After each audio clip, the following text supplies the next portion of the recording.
Bharat lost 3 brave sons in Kashmir and 1 in Rajouri to radical Islamist terror sponsored by Pakistan for over 3 decades in Jammu and Kashmir. Colonel Manpreet Singh, Sena Medal. Major Ashish Dhonchak, Sena Medal. Humayun Bhatt, DSP, Jammu and Kashmir Police, and Rifleman Ravi. Brave hearts to the core. For them, it was always India first. India owes a debt of gratitude to our braves and a solemn pledge that every Bharatvasi must take. A pledge to work so that the perpetrators of radical Islamist terror are punished, even if it means striking terror at source.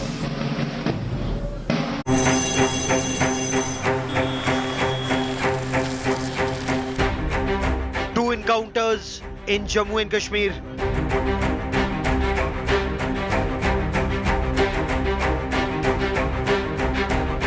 Intelligence-based operations mounted in Anantnag, South Kashmir. Commanding officer, company commander and DSP killed in action.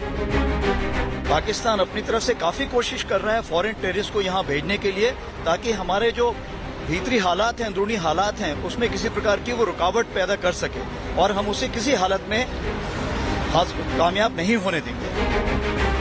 2 terrorists killed in the second encounter in Rajouri, south of Pir Panjal. जब बहुत close आ गए थे terrorist के छुपाव की location पे, तो terrorist ने fire खोला. करीबन वो 15:15 का समय था और इस फायर के प्रभाव से कैंट और उनके हैंडलर दोनों को चोट लगी. Time to destroy terror at source. That's our top focus on India First.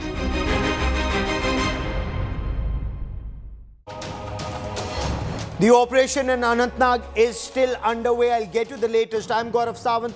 As always, let's get started with the headlines at 10.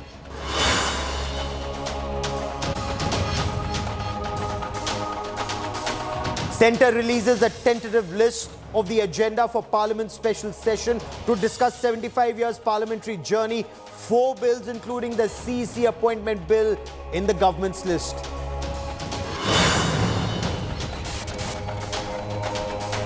Team India chairs first coordination panel, says seat sharing to be decided at state level. Alliance to hold joint public meetings in Bhopal on the issue of price rise, unemployment, corruption, caste census on the agenda.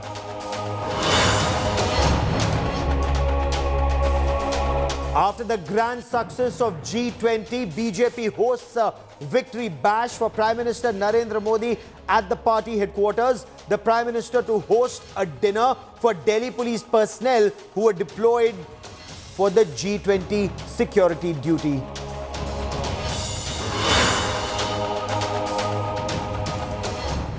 "25th suicide at the coaching hub Kota. 16-year-old NEET aspirant from Jharkhand reportedly took her life by hanging at a hostel room. Chief Minister Ashok Gehlot forms a committee to look into student suicides.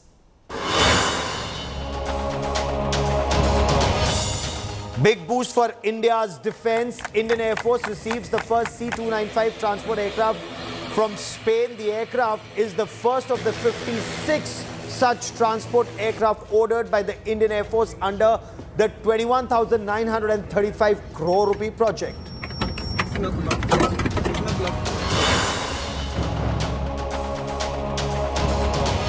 Two encounters on either side of the Pir Panjal ranges. One south of Pir Panjal in the Rajouri district and the other in Anantnag in South Kashmir's Anantnag district. Both operations mounted based on very specific intelligence inputs. Both operations continued overnight. The first, south of Pir Panjal, in fact, continued for over 72 hours. Colonel Manpreet Singh, Major Ashish and DSP Humayun Bhatt were killed in action in Anantnag. Rifleman Ravi in Rajouri. But why is there a sudden spurt in terror activities in Jammu and Kashmir? India Today's Sunil Ji Bhatt and Ashraf Vani bring you a top story. a major counter-terror operation in Kokarnag, South Kashmir. Based on specific intelligence about terrorists being holed up in a built-up area close to the forests of Kokarnag in Anantnag, the 19th Battalion of Rashtriya Rifles, along with a team of Special Forces and the Jammu and Kashmir Police, mounted first the cordon and search and then a seek and destroy operation. The army and the police teams came under intense fire from well-entrenched terrorists.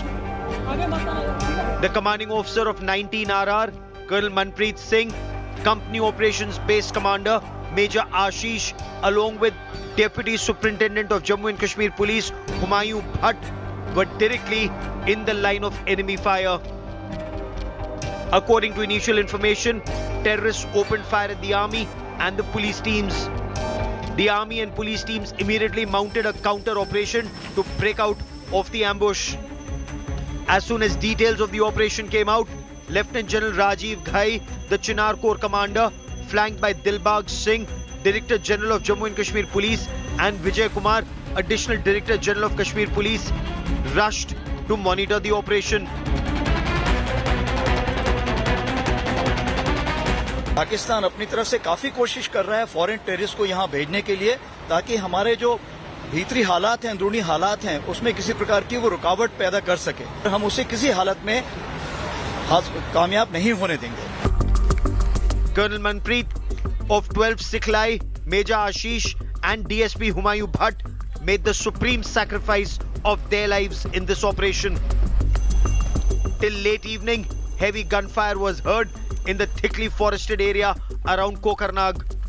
The army pressed in helicopters and unmanned aerial vehicles to spot the terrorists hiding in the area. South of Pir Panjal, for the past 72 hours, another operation was underway where 2 terrorists were neutralized by the army and police in a joint operation. शुरुआत में ज़्यादा trail हमको नहीं मिला क्योंकि बारिश की वजह से सेंट इतनी नहीं आ रही थी, पर बाद में हमको जब पार्टी और आगे बढ़ने लगी तो ट्रेल हमको मिला और हमको ब्लड के ड्रॉप्स भी मिले. Late in the evening, the army and the police laid a wreath at the mortal remains of the braves who made the supreme sacrifice of their lives on both sides of Pir Panjal, taking a solemn prayer to punish the perpetrators of terror. With Ashraf Vani in Srinagar and Sunilji Bhatt in Rajouri, Bureau Report, India Today. India has been fighting Pakistan's state-sponsored radical Islamist terror right from 1947, but in its current form since 1990, in fact even before 1990, and yet incidents like these raise very serious questions about some of our SOPs, our standard operating procedures, and the ability of the terrorists to strike at will. Let's try and make sense of some of these developments. 2 of the most authoritative voices join me on the show. Lieutenant General Satish Dua. General Dua has been former Kashmir Corps commander, and Shishpal Vaid is former Director General of the Jammu and Kashmir Police. But also with me on the show, Sunilji Bhatt joins us from Ground Zero in Rajouri, and Ashraf Vani from Srinagar. Ashraf, what's the latest with the operations in Kokarnag? Do we know details of the terrorists who were involved in this incident? Yes, there are some clues about those terrorists involved in this ambush attack on the security forces in Kokarnag forests. It is believed that there is one local terrorist in the Kokarnag area who is active since last 1 year.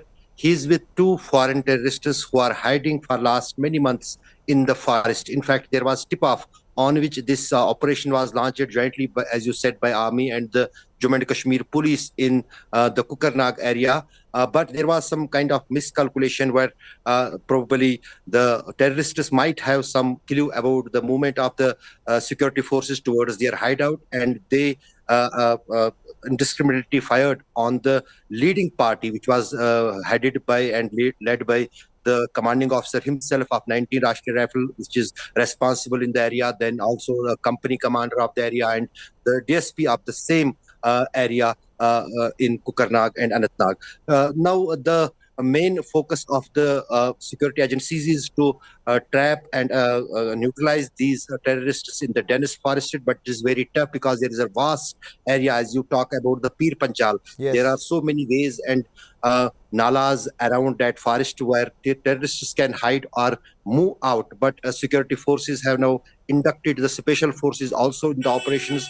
As you said, the aerial vehicles are being put in the action to monitor the movement of the terrorists in the area, and the cordon has been intensified and extended also. So probably believe it that tomorrow with the first light, security forces can get any kind of clue about the hiding terrorists. Stay with me, Sunil ji.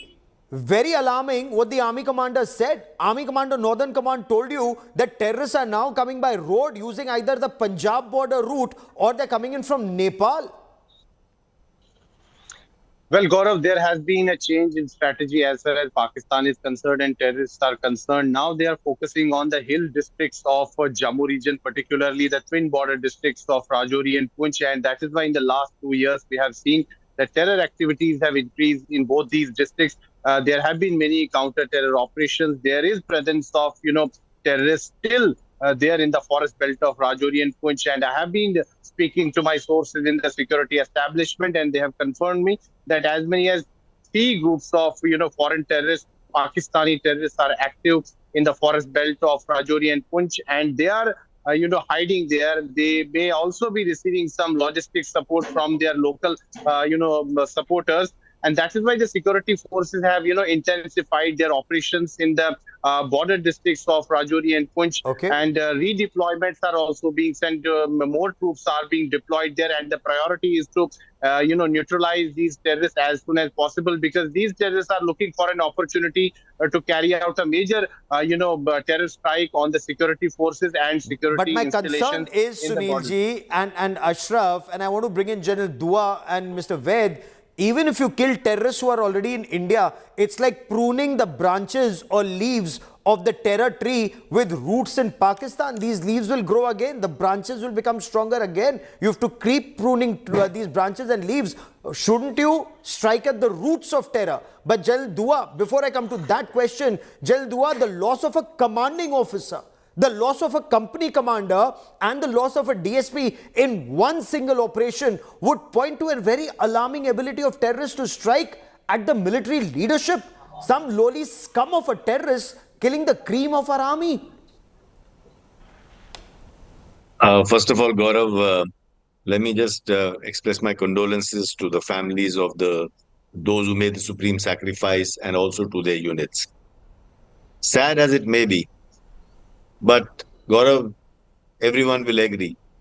It also shows that our leaders, our officers lead from the front. They are there at hand wherever combat takes place. It is sad that we lost 3 such brave hearts who were in the leadership position. But, this unit 19 Rashtriya Rifles is a very fine unit. When I was a corps commander several years ago, it is 19 RR Yes. which eliminated Burhan Wani. You have yourself come there and been to Anantnag that time. Yes, sir. And so this unit will avenge the death of these leaders. But yes, it is sad. And but allow me also to say, it is an occupational hazard when you lead the men from front. Should we relook? is- Should we relook CEOs leading from the front when you're going after terrorists? I mean, if it's a Hafiz Saeed, I can understand. If it's some terrorist, let the hierarchy. I'm sure there are SOPs who should lead and who shouldn't. But of course, that's your job. You know that best, sir. I'm just looking at it from No, outside. But No, allow me 30 seconds to say this. go on, sir. You are right to say what you said, and we don't know the circumstances of the case as to how it happened. True, sir. Sometimes it happens. I have, as a colonel, as a CO, I have myself been in combat situations up in front. Sometimes it happens that before the cordon is established, the terrorists open fire, which is a little rare. So they try to hide their position normally till as late as possible. So we don't really know the circumstances of the case as to how this incident took place. That will come out by and by. But yes, we have our SOPs in place, and all the processes. I'm sure the due processes were followed. We will know that by and by as the time progresses. Fair enough. Mr. Ved, our soldiers have been ambushed both north and south of Pir Panjal in multiple instances, and this indicates that terrorists and their handlers across, they've studied our SOPs over decades, and perhaps they found loopholes. The ambush that you'd recall, the one that took place south of Pir Panjal, when that single truck was going, terrorists fired from a higher ground, and we were caught. Gaurav, my tribute to the martyrs and our heartfelt sympathies with their families. The whole country is with them. But yes, you are absolutely right. In fact, today's incident is a classical case of how our SOP has been seen and intercepted. What my initial information tells me that a source comes to the whoever was handling him, that I have built there is a hideout, or I have built a hideout where 2, 3, or 4, whatever number he has disclosed of foreign terrorists are staying there, and I will, if you come along, I will show you. And on that information, an operation was launched. I think at some times such sources are compromised also. Yes. And you have that risk, Gaurav. But as General Dua was saying, we all have worked in these positions as CO, as district SP, as deputy SP. We all have led operations. But yes, my hunch is this: we need to look after we are free from the operation, whether this source was compromised or not. That aspect needs to be looked into, of course. But even if he was not, there was a hideout. There was a likelihood of a sentry protecting that hideout. Yes. And we had spotted the senior officers, a contingent coming led by the CEO, and also consisting of the army major and the deputy SP. Probably that, because I was not on the spot, my apprehension is, so all these 3 terrorists have targeted these officers. They, without them knowing about exact location of the hideout. Yes. I think something like this must have happened, and I was talking to somebody there. This is the information I could collect. True. So we need to look into this. Jaldua, time to rely more on technology, because my questions come from absolute love and respect for our men and women in uniform. You know how much our nation respects our braves, and they're an asset who are irreplaceable. So out of sheer respect, my question is, should we be sending in more technology, whether it's unmanned aerial vehicles, whether it's sending in more cameras, in whichever way, before we send in our people? And 3 officers being sent in together, or does all of that need to be looked at? And then later you had the GOC and the DGP going in there. So in 2019, again I was on ground covering what happened after Pulwama. We had injuries to a DIG and a brigade commander, and so you'd recall in Jammu we'd had injuries to very senior officers when they visited an incident after a terror strike. One terrorist was hiding and he opened fire. This, if I remember correctly, was late 90s, early 2000s, sir. Yes. Yeah, you're right, Gaurav. But I couldn't agree with you more. We should use technology. We should use technology till the extent we can. But sadly or unfortunately, in these mountainous areas and in these thickly forested areas, it's very easy for someone to imagine that an armed aerial vehicle, a drone could be used, or cameras can be sent in. There is such thick and dense cover that UAVs or drones cannot picturize, do good surveillance of the effective surveillance of that area. So, unfortunately, in such jungle and mountainous terrain, boots on ground have to be resorted to. Yes. Having said that, uh, to your question about senior officers going there, I agree with you that senior officers should not be going there, and I'm very confident. I have not spoken to anyone, nor do I know the details, but I'm very confident that when the corps commander or the DGP have gone there, they haven't actually. It's as it reported in some of the news channels that they went there to take charge of the situation. No, they haven't. They when such deaths have taken place, they have actually moved up out of their headquarters, Yes. gone in the general vicinity to the unit or to the headquarters that is controlling that operation, maybe to the sector headquarters, or just to raise the morale of the Jawans, just to Yes. raise the morale of the troops that we are there with you, we are behind you. They're not going to be getting into operational issues, nitty-gritties at the encounter site. That will still be left to the battalion and the company commanders. And That's the a sector very, commanders. very important point you make there, sir, that our officers lead from the front, whether it's a company commander, the commanding officer, or the general officer commanding himself, out there with the soldiers right at the front to boost their morale. And this is what makes the Indian Army the most formidable fighting force. I then leave our viewers with that question: is it then time to strike terror at source, strike at the roots of terror? And that's the only way to deter the radical Islamist terror that comes from that state sponsor of terror, Pakistan.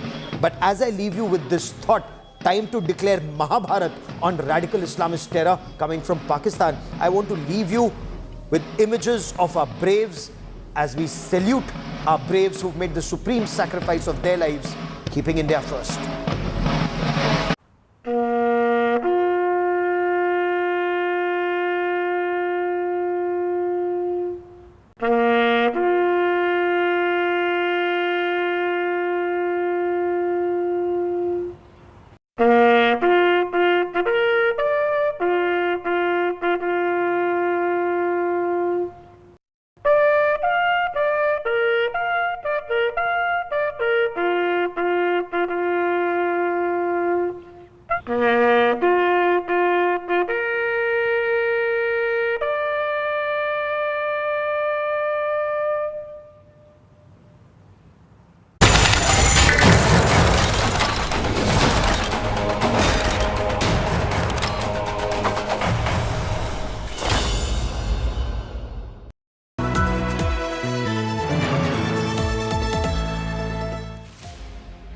India's biggest international event, India's most amazing global power flex, and India watched it on one channel.